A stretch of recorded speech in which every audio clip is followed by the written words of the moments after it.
오늘은 아주 뜻깊은 추수감사 주일입니다. 지난 1년간의 시간을 돌이켜 볼 때에 참으로 베푸신 하나님의 은혜를 기억하고 하나님 앞에 감사한다는 것은 우리 인생 가운데 참 가치 있고 참 보람이 있는 그런 귀한 시간입니다. 정말 잘 오셨습니다. 예수 믿지 않는 사람과 예수 믿는 사람의 차이점이 확연히 있다고 한다면 감사에 있는 것입니다.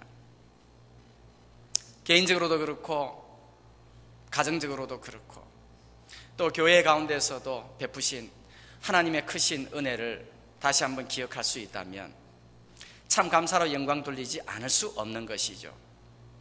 이 시간 우리 모든 영광 우리 감사로 하나님 앞에 올려드리기를 원합니다. 하나님 감사합니다 하면서 한번 박수.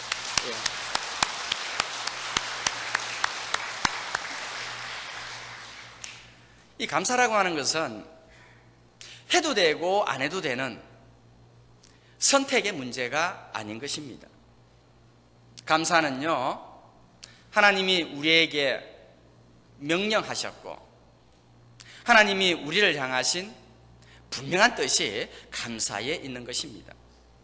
그래서 데살로니가전서 5장 18절에 보면 범사에 감사하라.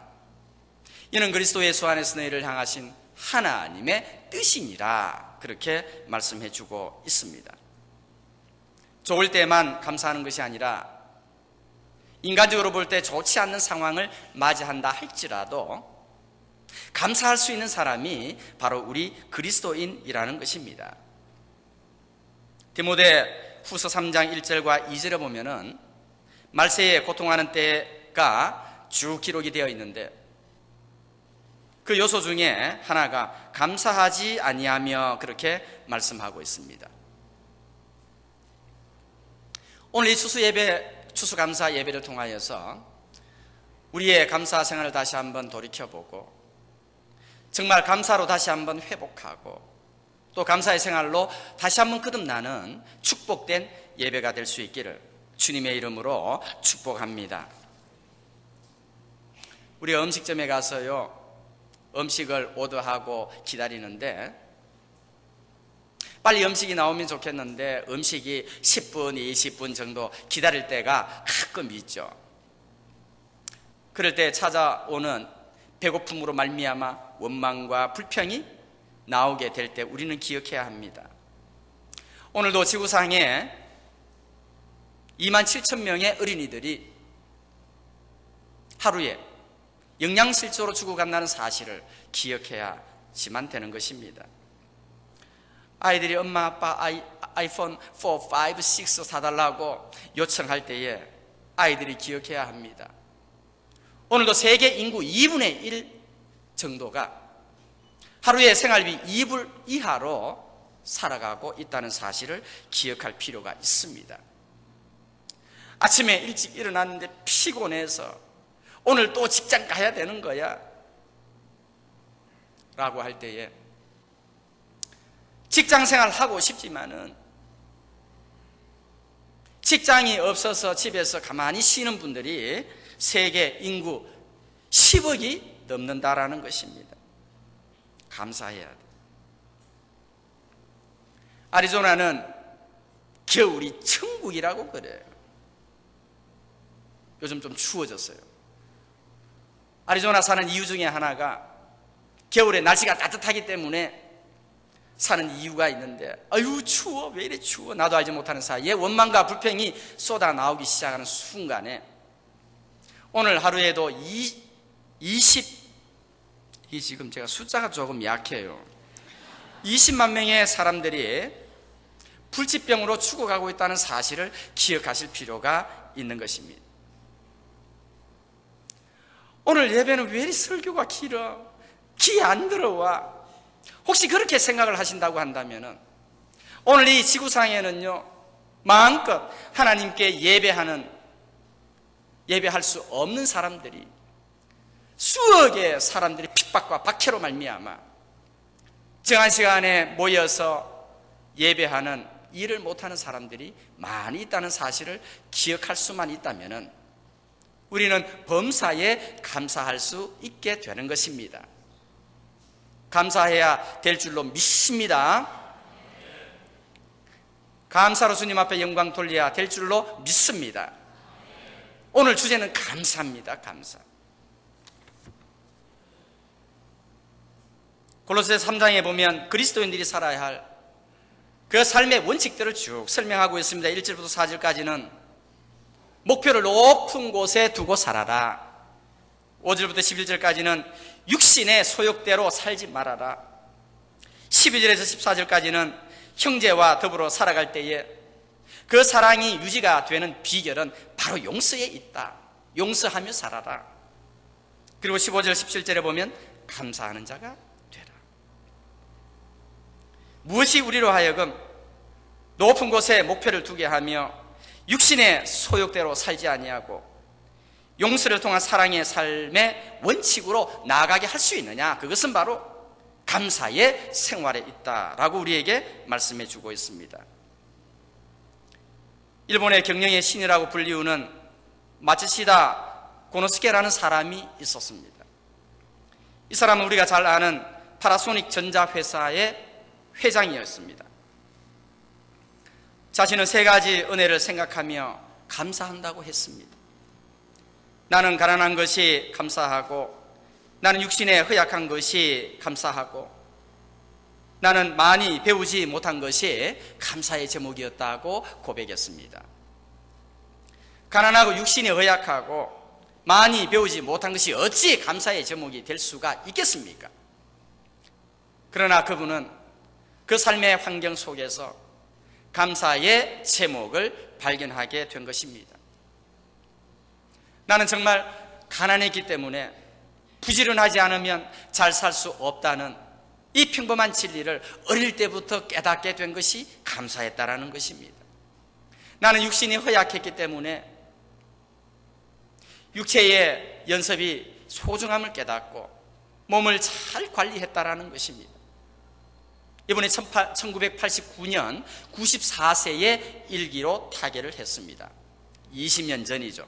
그러니까 요즘으로 말하면 한 100세 이상 사셨다 이렇게 볼 수가 있습니다. 나는 많이 배우지 못했어요.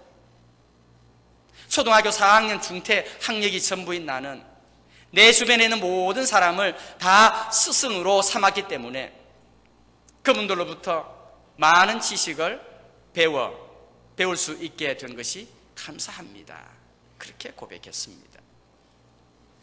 오늘 우리의 삶 가운데 이 감사라고 하는 것은 환경의 좋고 나쁨의 문제에 있지 않다라는 것입니다.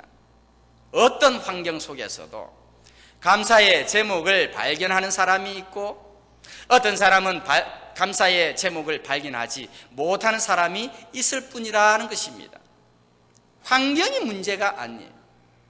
진정한 감사는 어디에서부터 출발하는 것입니까? 마음에서부터 출발한다라는 것입니다.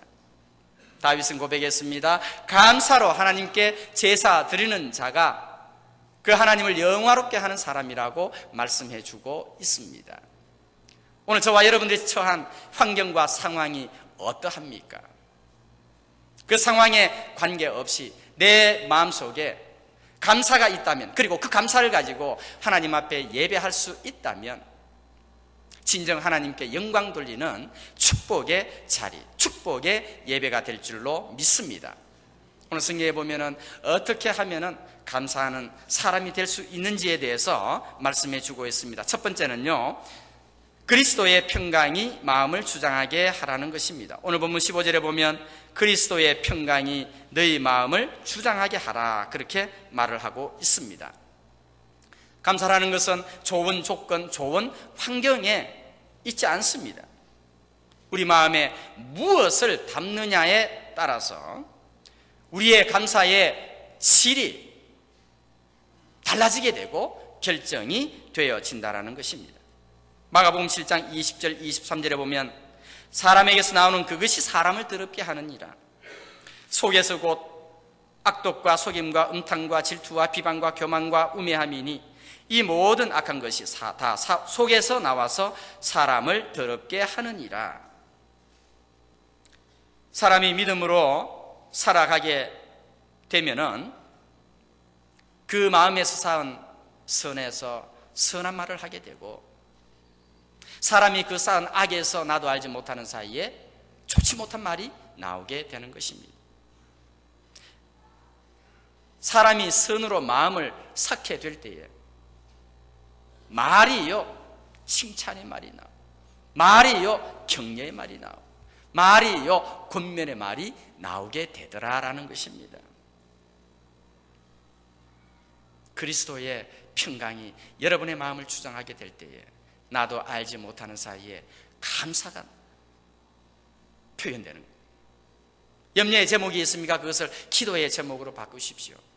그 기도의 제목을 가지고 하나님 앞에 감사할 때에 그리스도의 평강이 우리의 마음을 온전히 다스리게 될 것입니다. 그래서 빌립보서 4장 4, 5, 6절에 보면은 아무것도 염려하지 말고 오직 모든 일의 기도와 간구로 너희 구할 것을 감사함으로 하나님께 아뢰라. 그리하면 모든 지각에 뛰어난 하나님의 평강이 그리스도 예수 안에서 너희 마음과 생각을 지켜주시리라, 그렇게 말씀하고 있습니다. 그리스도의 평강이 여러분의 마음을 주장하게 되어서 감사의 삶을 다시 한번 업그레이드 시킬 수 있는 축복의 예배가 될 수 있기를 바랍니다. 주님이 주시는 평안은요, 세상이 주는 평안하고는 전혀 차원이 다릅니다. 요한복음 14장 27절에 보면 우리 예수님께서 하늘나라로 올라가실 것을 제자들에게 말씀하시고, 제자들은 염려와 근심과 두려움에 가득 차 있었습니다. 이때 주님은 평안을 너희에게 끼치노니 곧 나의 평안을 너희에게 주노라. 내가 너희에게 주는 것은 세상이 주는 것 같지 아니하니라. 너희는 마음에 근심도 말고 두려워하지도 말라, 그렇게 말씀하고 있습니다. 그리스도의 평강이 우리의 마음을 주장하게 될 때에 우리가 무엇을 결심하고 무엇을 선택하고 무엇을 결심할 때에 두려움이 없습니다. 염려가 없습니다. 근심이 없게 되는 것입니다. 그것은 그리스도의 평강이 우리의 마음을 주장하기 때문입니다. 누가 진정 감사할 수 있는 사람이 될 수 있습니까? 고난이 없는 사람요? 문제가 없는 사람요? 아닙니다. 그리스도의 평강이 주장하는 사람만이 감사가 되어질 수 있다라는 것입니다. 이 골로새서를 기록한 배경에는 사도 바울이 궁궐에 있거나 좋은 예배당에서 하나님의 말씀을 가르치고 있었던 조건과 상황이 아닙니다. 차디찬 로마의 감옥에서, 감옥이라고 하는 것은 인격이 없는 곳입니다. 그런 곳에 있었지만은 구속하신 그 주님의 은혜를 기억하면서 마음 깊은 곳에서 감사가 터져나오는데, 오늘 본문에 보니까 3절에 걸쳐서 그 차디찬 감옥 속에서 감사하는 자가 되라, 감사하는 마음으로 찬양하라, 그를 힘입어 아버지 하나님께 감사하라, 그렇게 말씀해 주고 있습니다. 그리스도의 평강이 우리의 마음을 온전히 주장하고 다스리게 되어질 때에 우리는 환경의 좋고 나쁨, 조건의 유불리를 떠나서 우리는 하나님 앞에 감사할 수 있는 것입니다. 오늘 이 추수 감사 예배를 통하여서 정말 하나님 앞에 다짐하기를, 나는 이제부터 감사하며 살아가기로 결단합니다. 나는 감사하며 살아가기로 이제부터 결심합니다. 그리스도의 평강으로 말미암아 날마다 감사의 제목을 발견하고 그 감사로 주님 앞에 영광 돌리시는 저와 여러분의 삶이 될 수 있기를 주님의 이름으로 축복합니다. 두 번째 보면 그리스도의 말씀이 우리 속에 풍성히 거하게 하라는 것입니다. 오늘 보면 16절에 보면 그리스도의 말씀이 너희 속에 풍성히 거하여, 그렇게 말씀하고 있습니다. 말씀이 거하는 삶은요, 모든 지혜로 피차 가르치고 권면하고 시와 찬미와 신령한 노래가 나오게 됩니다. 또한 감사한 마음으로 하나님을 찬양하게 되어진다라는 것입니다. 신약 성경에 보면 이 바울은요, 항상 감사하는 사람이요, 복음을 전하면 교회를 세우는 일이 쉽지가 않습니다. 그러나 항상 감사하는 사람, 항상 기뻐하라 쉬지 말고 기도하라, 범사에 감사하라, 모든 환경 가운데서 감사한 사람입니다. 저는 구약 성경에 정말 위대한 선지자가 있었다고 한다면 저는 하박국 선지자를 들고 싶어요. 뭐 분량도 그렇게 많지 못해요. 그리고 뭐 위대한 사역을 한 것도 아닌데 저는 감사하는 이 하박국의 모습을 보면서 정말 위대한 선지자다 그렇게 생각을 하게 됩니다. 그러나 환경적으로 보게 되면 전혀 감사할 조건이 되어 있지를 못합니다. 하박국 1장 1절과 2절에 보면 여호와여 내가 부르짖어도 주께서 듣지 아니하시니 어느 때까지니까 내가 강포를 인하여 외쳐도 주께서 구원치 아니하시나이다. 어찌하여 나로 관악과 폐역을 목도하게 하시며 대저 급탈과 강포가 내 앞에 있고 변론과 분쟁이 일어났나이다. 율법은 무너지고 공의는 실종되고 악인들이 득세하여 공의가 바르게 시행되지 않습니다. 이 같은 환경을 어떻게 해석해야 되겠습니까? 하나님 정말 살아계시죠? 하나님은 하박국에게 말씀합니다. 그러하다 손치더라도 의인은 믿음으로 말미암아 살리라. 그렇구나.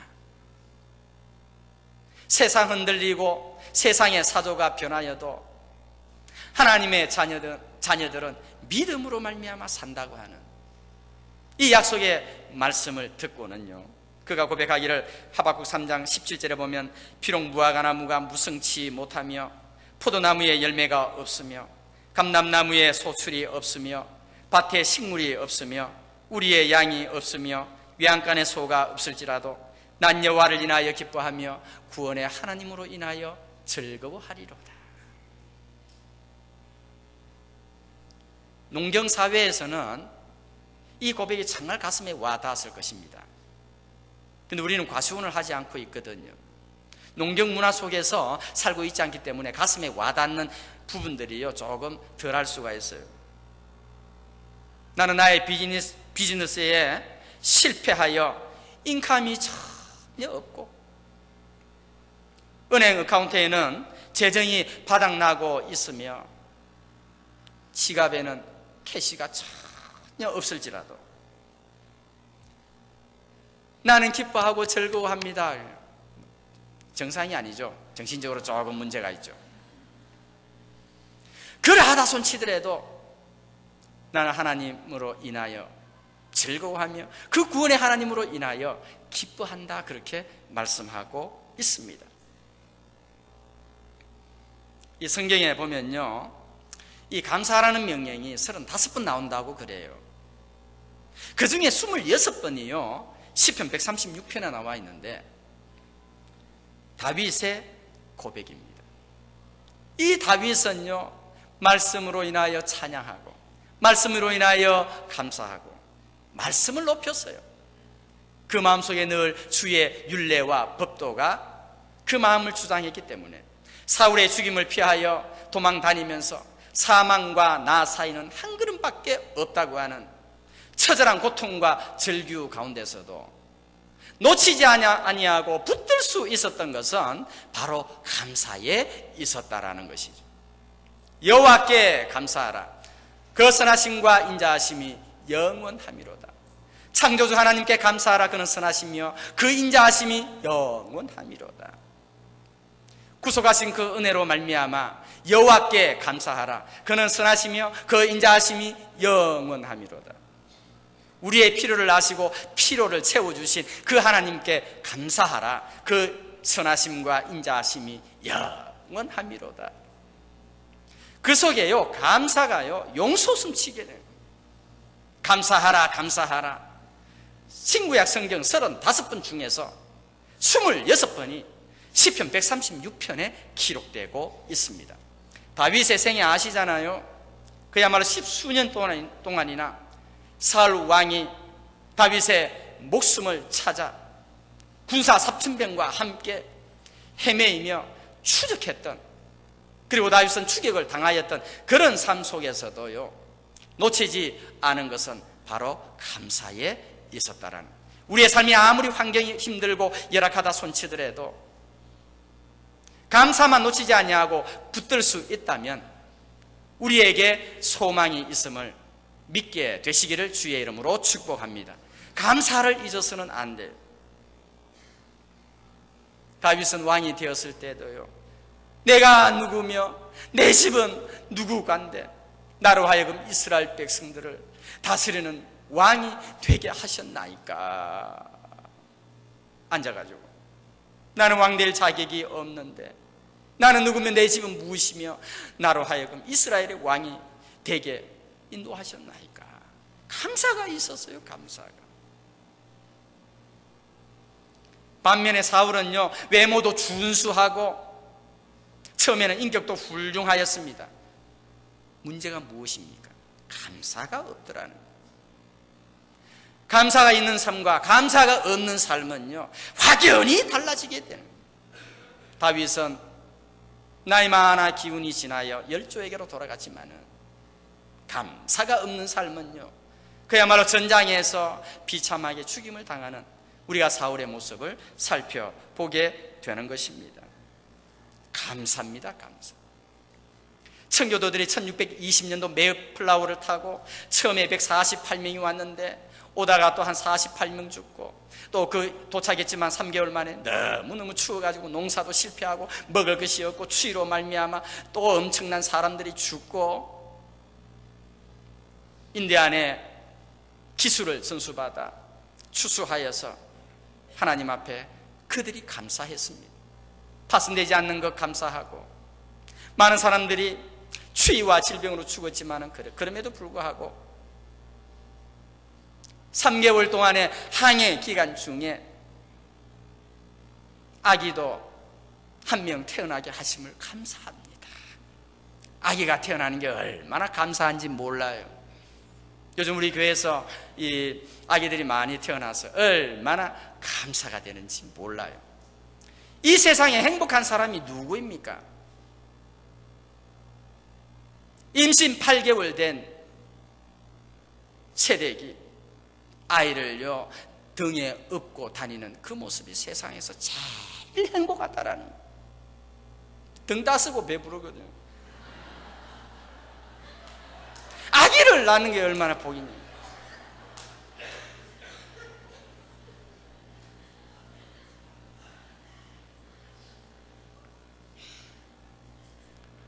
메시지가 뭐 특별한 게 없어요.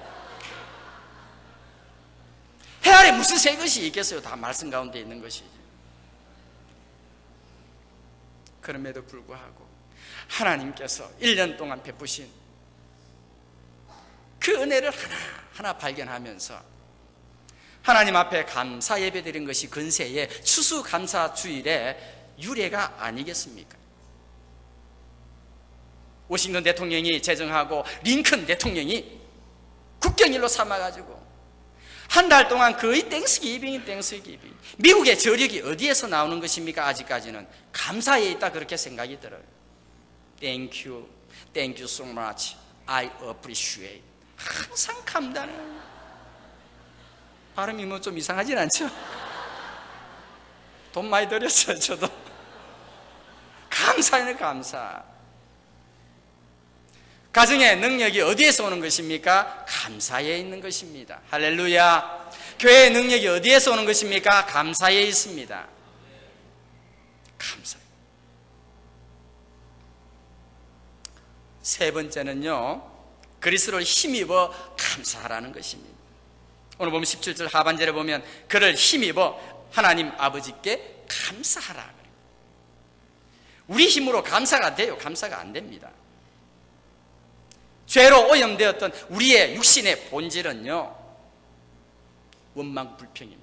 항상 핑계를 대게 되는 것이죠. 아담에게 하나님께서 네가 어디 있으며 내가 명한 그 과실을 네가 먹었느냐? 하나님 먹었습니다. 죄송합니다. 이렇게 하는 것이 정상 아니에요. 하나님께서 함께 하라고 한 그 여자, 저 여자가 나에게 줌으로 내가 먹었습니다. 조금 전까지만 하더라도요, 그 아내를 바라보고 내 뼈 중에 뼈요, 내 살 중에 살이라. 저도 아내를 사랑하지만 그 정도 고백 못해요. 낯간지러워서 어떻게 그런 고백을 해요? 그런데도요, 하나님께서 함께 하라고 한 저 여자가 나에게 과실을 주므로 내가 먹었나이다. 이거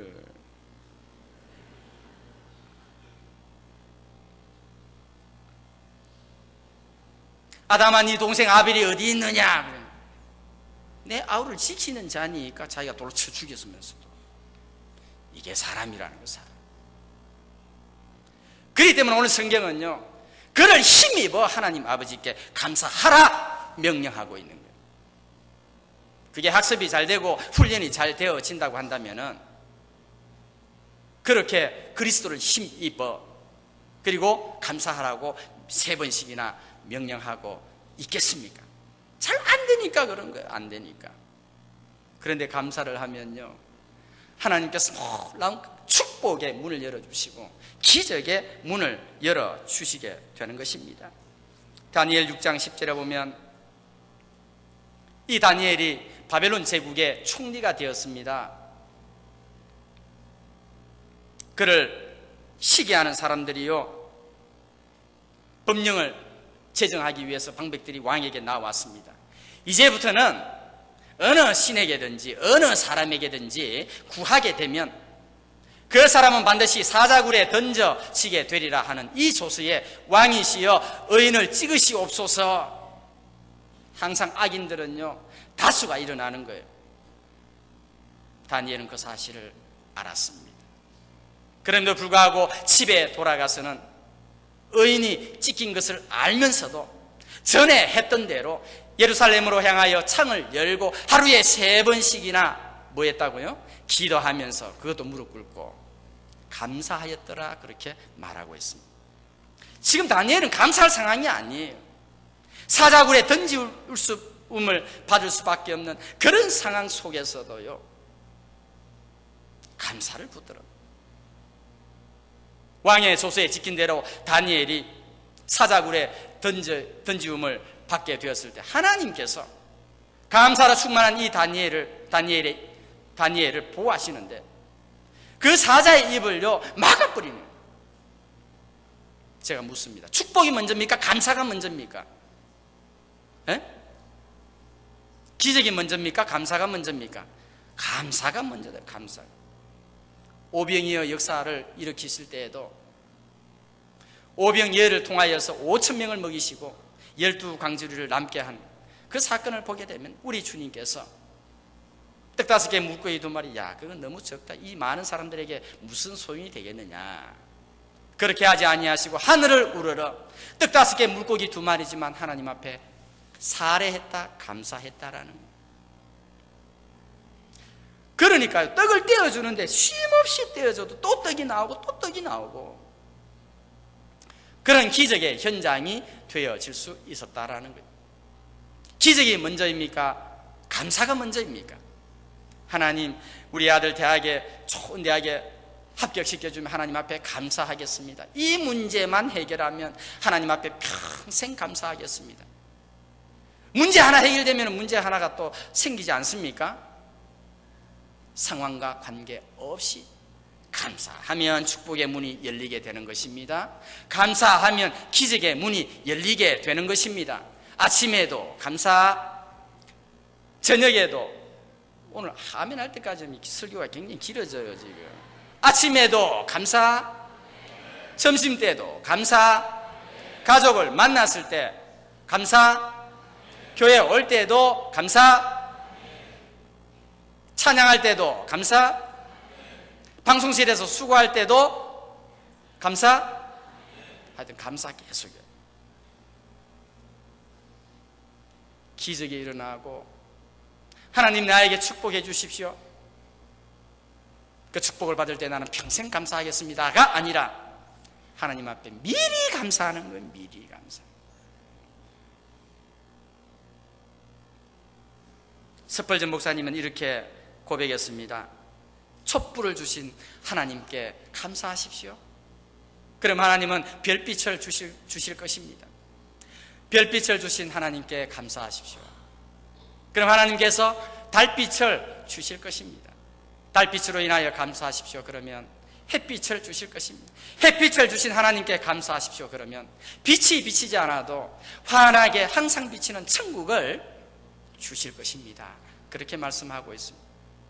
오늘 추수감사주의를 맞이하여 뭐 큰 거 가지고 감사하고 그렇게 하지 마시고 작은 거 가지고 감사할 수 있는 그런 여러분들 되시기를 바랍니다. 제가 지난 주간에요 신방을 갔는데 그분이 40대 집사님이세요.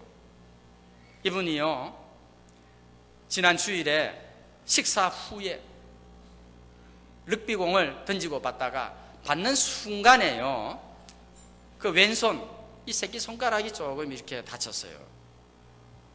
그래서 이제 제가 얘기 들어보니까 병원으로 빨리 지금 드라이브해서 가고 계시더라고요. 그분이 의사분이거든요. 근데 교회로부터 전화가 왔는데 우리 어떤 집사님 한 분의 아들이 급성 맹장으로 된 거예요. 그래서 동시에 그 병원으로 쫙 가시게 된 거예요. 죄송합니다만 저는 할렐루야 병원에 딱 한 군데만 가면 돼요. 가서 보니까 그 의사분은 벌써 이 철심을 대가지고 전부 이제 붕대로 칭칭 감았어요. 그러니까 의사분이니까 이제 그 집사님 도우신다고 왔다 갔다 분주하세요. 그 젊은 청년 우리 준영이 침상에 누워가지고 보니까 완전 환자가 됐어요. 그러니까 함께 부모님하고 수술 전에 가서 간절히 기도하고요. 그 다음에 예 집사님 수고하세요 하고 이제 집으로 오게 되었습니다. 집으로 딱 오는 순간에 어떤 생각이 드냐면 그 집사님도 손가락 다쳤는데 기도도 안 해주고 그냥 왔네? 그렇게 외형상으로 볼 때는 전혀 환자가 아니에요. 그냥 붕대 몇 가지 감은 거예요. 그냥 얘기 들어보니까 금요일 새벽 5시에 병원에 들어가고 7시에 병원에서 수술받고 거의 9시에 나오셨대요. 그래서 이제 신방을 해야 되겠다 싶어서 이제 신방을 가서 이런저런 얘기를 하는데 하나님 앞에 너무 감사하다는 그런 내용으로 교제를 하게 되었습니다. 뭐가 감사하냐? 오른손이 아니고요 그분이 내과 의사신데 왼손이 이렇게 다쳐진 것이 감사하다라는 거예요. 손가락 2개가 아니고 손가락 하나인 것이 또 감사하고 손가락이 엄지손가락이 아닌 것이 또 감사하대요. 또 자기 손가락 아니라고 감사도 전혀 없어요. 아리조나가요 만약에 여름에요 이 손가락을 다치고 붕대로 감았다고 한다면 어떻게 되겠어요? 여름이 아니라 겨울에 다칠 수 있었던 거 감사하다라는 거예요. 이 모든 감사 중에요 제가 발견한 감사도 몇 가지 있었어요. 원래 훈수는요 정확하거든요. 본인이 고백하고 저도 그렇게 얘기했습니다. 신방을 마치고 대문을 열고 나오는 순간에 그분이 감사의 쐐기를 딱 박으십니다. 목사님, 제가 외과 의사가 아닌 것이 너무 감사해요. 신방의 주제는 전부 감사였어요. 감사. 왜 그랬더니 저는 잘 모르겠습니다만은 이 외과 의사가 되면은 손을 쓰는 일이 많은데 그러면 6, 7주 동안 사실 병원에 출근도 못하고 집에서 쉬어야 되는데 내과 의사이기 때문에 이 왼손을 사용하지 못해도 병원 생활하는데 지장이 없다라는 거예요. 우리 교회 수준이 이 정도입니다.